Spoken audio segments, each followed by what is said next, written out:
না, আয়েশা এখনো আমার উপর বিরক্ত। হওয়ারই কথা, কে তার ভালোবাসার মানুষকে অন্য কারো সাথে দেখতে চায়? অবশ্যই কেউ চায় না। আমার মনে হয় আমরা এই তুর্গুত লোকটার কাছে পৌঁছাতেই পারবো না। জানি না, আমরা কি এটা এখানেই ছেড়ে দেব? কখনোই না ফেরিহা, কখনোই না। শুনেছো, আমাদের আসল বাবা কে সেটা আমি খুঁজে বের করব।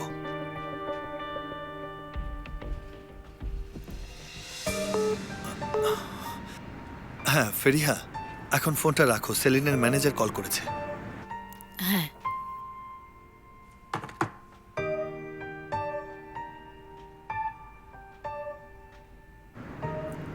হ্যাঁ হ্যালো। মোস্তফা সাহেব, শুভ সন্ধ্যা। শুভ সন্ধ্যা তোমাকেও। সেলিন এখনো খুব ভয় পাচ্ছে, আপনি কি আসতে পারবেন এখানে? হায় রে, ওখানে তো আমার লোকজন আছে। এখানে ভয় পাওয়ার তেমন কিছু নেই। আসলে ও অনেক ইনসিকিউর ফিল করছে, আপনি আসলে ভালো হতো। আচ্ছা ঠিক আছে, ঠিক আছে, ঠিক আছে, আমি আসছি। Thank you so much.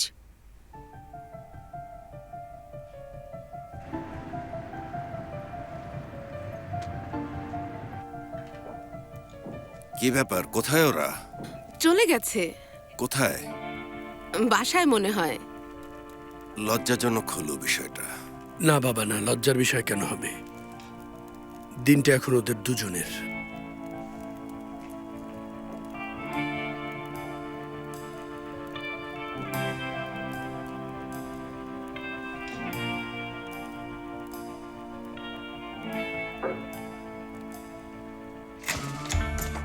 এক মিনিট।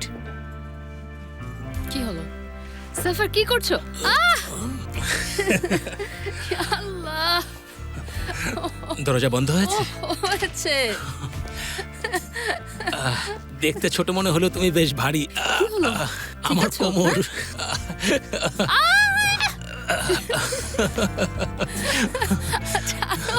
ছাড়ো না, আমাকে নিচে নামিয়ে দাও।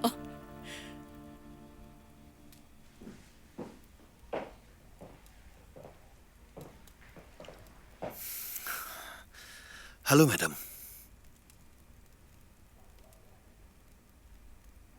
কি খবর? ঠিক আছেন? ঠিক আছে। মিস নূরে কি চলে গেছে? চলে গেছে, আমরা একা এখানে। বুঝতে পারছি।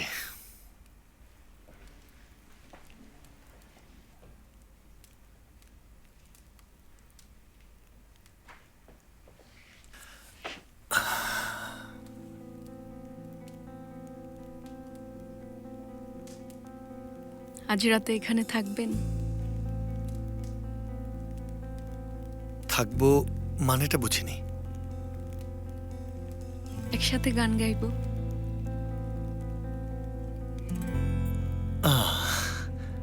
আরে বাহ, সেলিন কারা যে মোস্তফা সাহেবের উপর ক্রাশ খেয়েছে এটা একদম ক্লিয়ার। হ্যালো ফেরিহা, না বলে চলে আসলাম। তুমি কি ফ্রি? দিনটা খুব খারাপ গেছে, আমি বুঝতে পারছি, আর আমি জানিও। এটা কি মোস্তফার কণ্ঠ? না। না মানে কি? আমার বয়ফ্রেন্ডের কণ্ঠ আমি চিনবো না? এটা তুমি বন্ধ করলে কেন? আয়েশা, তুমি যা ভাবছো তা না। কি ভাবছি আমি বলো তো? তুমি আগে যেরকম ভেবেছিলে সেরকম কিছু না। ওপেন করো। আমরা মেয়েটির বাড়ির উপর নজর রাখছি, ক্যামেরা লাগিয়েছি, আর সবই সেট আপ করা। হাত সরাও, সরাও।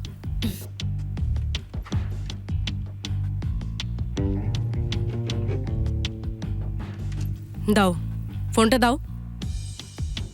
বিষয়টা প্রফেশনাল ফ্রেমওয়ার্কের মধ্যে হ্যান্ডেল করা হচ্ছে, কোনো ভুল নেই।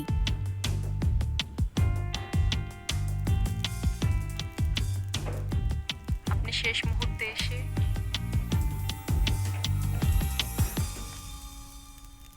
আমার জীবন বাঁচিয়েছেন। এই সব কিছুই তো আমার ডিউটি।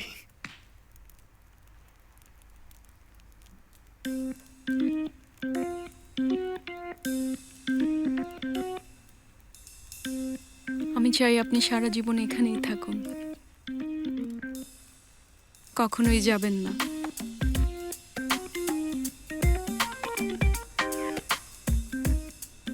আয়শা, তুমি ওকে ভুল বুঝো না, ঠিক আছে? ওকে আসলে মেয়েটার কাছাকাছি থাকতে হচ্ছে, তাই এসব করছে। ফেরিহা, তুমি একটু চুপ থাকো। প্রথম দেখার পর থেকে আপনাকে আমি ভুলতে পারিনি। এটা নর্মাল। মানুষের উপর সবসময় আমার এই ধরনের ইফেক্ট পড়ে, আমিও বুঝি না, কিন্তু এটা নর্মাল। আপনাকে আমি দোষ দেব না। মোস্তফা, হ্যাঁ বলুন। আমি মনে হয় তোমার প্রেমে পড়ে গিয়েছি।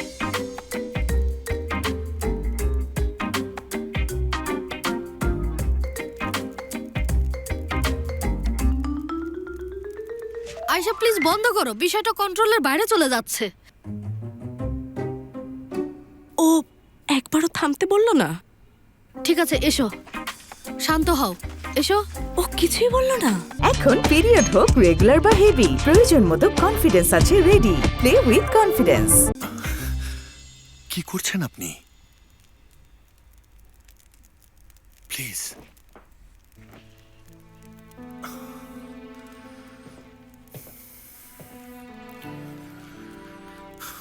আমাকে তুমি পছন্দ করো না?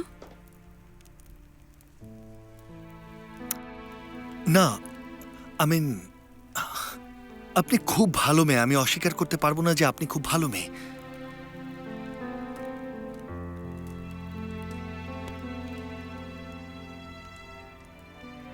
কিন্তু আমি আয়েশাকে ভালোবাসি। তার কাছে এমন কি আছে যে আমার নেই?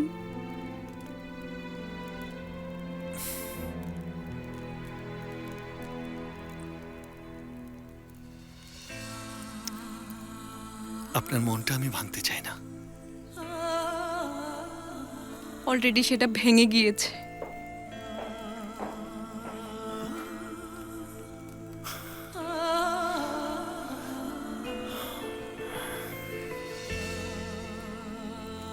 আয়েশা সম্পর্কে বলো আমাকে।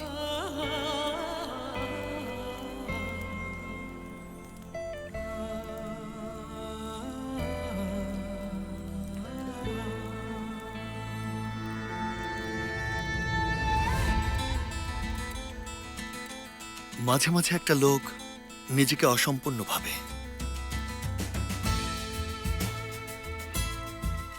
তার জীবনের কোনো অর্থই নেই, সব শূন্য। জীবনের পথ ধরে জাস্ট চলতে থাকে। তারপর একজন আসে,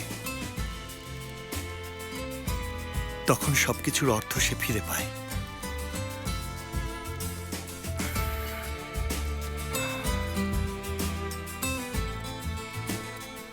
তার পুনর্জন্ম হয়। পৃথিবীকে সে এমন চোখে দেখে যা সে আগে কখনো দেখেনি। জীবনের একটা উদ্দেশ্য খুঁজে পায়। এটাই আমার আয়েশা।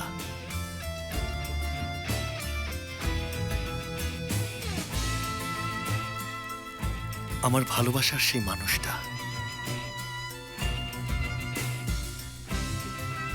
তাহলে তোমার জীবনের অর্থ হচ্ছে সে? শুধুমাত্র আমার জীবন না, আমার মৃত্যুরও একটাই অর্থ।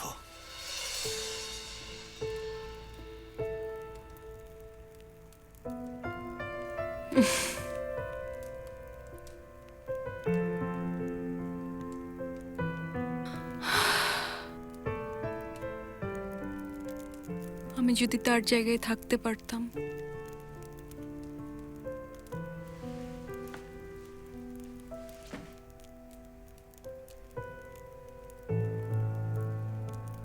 আমি ওকে মেরেই ফেলবো, মেরে ফেলবো, ভেতরটা খালি করে দেব, এরপর এভাবে তুলো ভরে দেব, ওকে দেয়ালে ঝোলাবো, আর যখনই ওর সামনে দিয়ে যাবো ওর মুখে থুতু ফেলবো, তারপরও রাগ কমবে না আমার।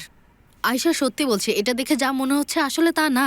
চুপ করো, তুমি ওর সহযোগী। আমি কি করছি এই জঘন্য কারাইলদের সাথে? চলে যাও আমার লাইফ থেকে।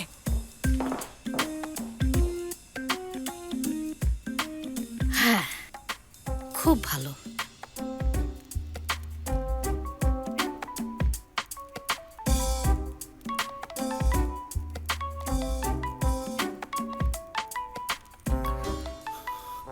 ফেরিহা বলো। ভাইয়া, তুমি এবার সত্যি মরেছো, তবে একটুর জন্য না, একেবারে। কেন মরবো ফেরিহা, বলো তো কি হয়েছে? কেন মরবো? আবার কি হলো? কি হয়েছে? আয়শা এসে সবকিছু দেখে ফেলেছে। কি বলছো তুমি? সে এসেছিল মানে কি? কেন এসেছিল? কি কাজ? আমি কিভাবে জানবো সে কখন এসেছে? কি দেখেছে সে? তোমাদের প্রাইভেট মোমেন্ট। বাজে বকো না ফেরিহা, এরকম কিছু হয়নি। কিসের প্রাইভেট মোমেন্ট? বাকিটা কি সে দেখেনি? তারপর তো আমি বন্ধ করে দিয়েছি। খুব ভালো করেছো।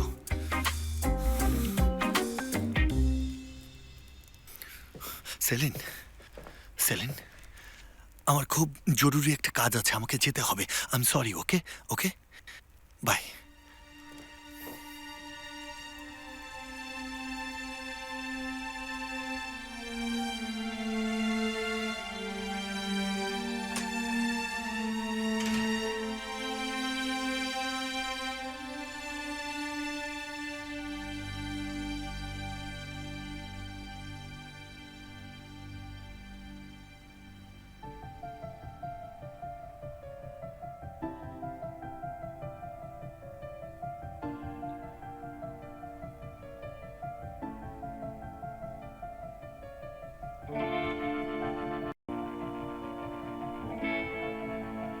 একদিন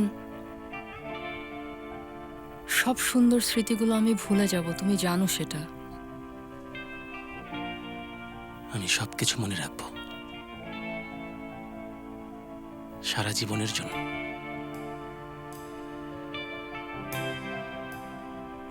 তুমি জানো আমি একদিন মারা যাব। ভালোবাসার মহাকালে মৃত্যু কোনো বিষয়, এটা উল্লেখ করার মতো কিছু না। মনে হচ্ছে একজনও ফোন করবে না।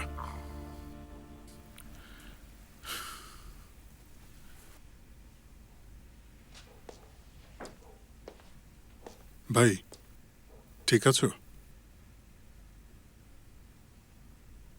বন্ধুর সাথে বন্ধু এটা করতে পারে? এতক্ষণ পরে তুমি আমার কাছে আসলে। আমার সার্কিট পুড়ে গেছে। অবশ্যই। আমি কি করব ভাই? ভাই, মোস্তফার বোনের সাথে তোমার এক ধরনের অভিজ্ঞতা হয়েছে, আর এলিফেরও একটা বিরাট সমস্যা যাচ্ছে।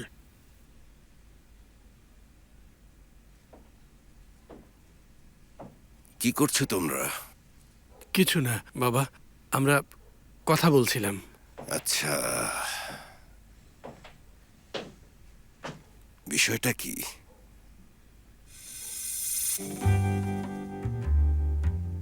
কি হলো বলো আমাকে। বাবা, এলিফ ফিরে এসেছে। ভাইয়ের শর্ট সার্কিট হয়ে গেছে। তোমরা কি একে অপরকে ভালোবাসতে না? আসলে এখন মোস্তফার বোনের যেই কাছাকাছি গেছে সেই মুহূর্তে এলিফ হাজির হওয়াতে শর্ট সার্কিট হয়ে গেছে। ও ঠিকই বলেছে বাবা।